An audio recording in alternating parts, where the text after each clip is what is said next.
আসসালামু আলাইকুম গাইস। আজকে এটা তো গতকালের ভিডিও, গতকাল সকালের।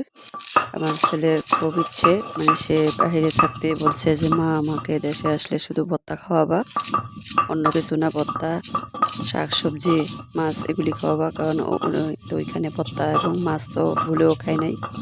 এক হলো সে কাটতে জানে না, আর কাটা তো পাওয়াই যায়, তো সে তো নতুন গেছে, বুঝে না, এবং কিভাবে রান্না করবে রান্নাটা তো ওই বুঝে না যে রান্না করতে হবে কিভাবে।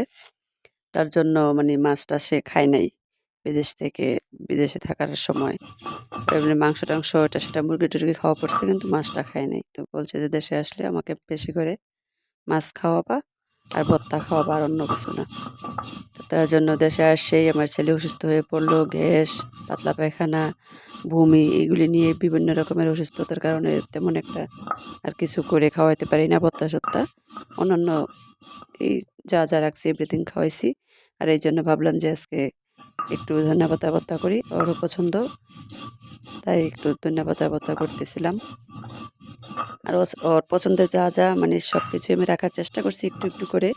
অসুস্থ হওয়ার পর একটু সুস্থ হতেই আমি একটু একটু করে ওকে ওর যা যা পছন্দ সব কিছুই দেওয়ার চেষ্টা করছি। আর সব কিছু তো ভিডিওতে আপনাদেরকে দেখাই না, বা দেখানোর সময়ও পাই না। মাঝে মাঝে দেখা যাচ্ছে আমি ভিডিও করতে মনেও থাকে না, এই নিয়েই থাকি, অনেক ব্যস্ত থাকি। আবার ছোট দুইটা বাচ্চা আছে, এদেরকে নিয়ে দৌড়াদৌড়ি করতে হয়, স্কুলে যাওয়া আসা, অনেক ব্যস্ততার কারণে আমি পারি না সব কিছু আপনাদের সাথে তুলে ধরতে। প্রায় সময় আমি 3টা ভিডিও দিতেও পারি না। তো যতটুকু পারি আপনাদের সাথে শেয়ার করতে এতটুকুই করছি। ভালো লাগলে আমাকে একটু, ভিডিওগুলি যদি ভালো লাগে আমাকে আপনারা লাইক কমেন্ট করবেন প্লিজ, আপনাদের কাছে এই অনুরোধ আমার। আর ধনেপাতার ভর্তাটা যে কার কাছে কেমন লাগে আমি জানি না, কিন্তু আমাদের কাছে মোটামুটি ভালোই লাগে, খুব টেস্ট লাগে। ভাবছি যে আজকে কম ঝাল দিয়েই ছেলের জন্য একটু ধনেপাতার ভর্তা করি শর্টকাটের মধ্যে, কারণ আজকে অনেক ব্যস্ত থাকবো। এই জন্য সকালে একটুখানি ধনেপাতার ভর্তা করছি। আর এই তো আমার ধনেপাতার ভর্তা বানানো শেষ, প্রায় শেষের দিকে। পেঁয়াজ রসুন দিয়ে এখন বেটে ফেলছি, উঠেই ফেলবো। আর দেখা যাক, ধনেপাতার সব ভর্তায় তো পাটায় বাটা ভর্তা খায় মানুষে, আমি আজকে ধনেপাতার ভর্তা খাবো পাটায় মাখা।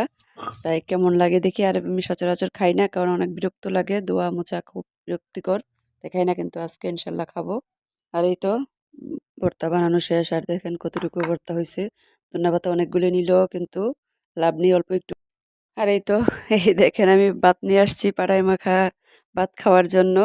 আর ধনেপাতার ভর্তা দিয়ে পাটায় মাখা ভাত এই প্রথম আমি খাবো।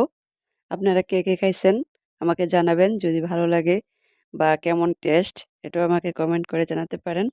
আর আমি এই তো ভাত নিয়ে নিলাম, এখানে বসে পাটাতে বসে খাবো, কারণ অনেক আপুদেরকেই দেখি ভর্তা বানাতে নিলে পাটাতে বসে খেয়ে ফেলে। আর এই তো অবশেষে আমি পাটাতে বসে গেলাম ভর্তা ভাত খাওয়ার জন্য। ভর্তা মাখা ভাত, পাঠায় মাখা ভাত। আর এত মজা হয়েছে রে ভাই, বলার বাহিরে। খুবই খুবই খুবই টেস্ট হয়েছে পাঠায় মাখা ভাতটা।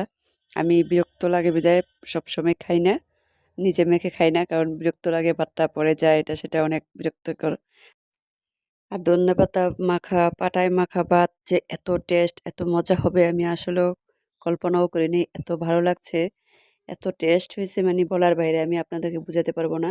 আপনারা যদি চান খেয়ে দেখতে পারেন, খুবই ভালো লাগবে। সাথে একটু ভর্তা মিক্স করে নেবেন, তাহলে মনে করবেন যে এত মজা হয়েছে, এত টেস্ট হয়েছে, আর কিছুই আমি বলার ভাষা রাখে না। আর কি আর বলবো, খেতে খেতে আপনাদের কাছ থেকে আমি বিদায় নিয়ে যাচ্ছি। আপনারা সবাই ভালো থাকবেন, সুস্থ থাকবেন, আর আমার জন্য দোয়া করবেন, আর আমার পেজটা প্লিজ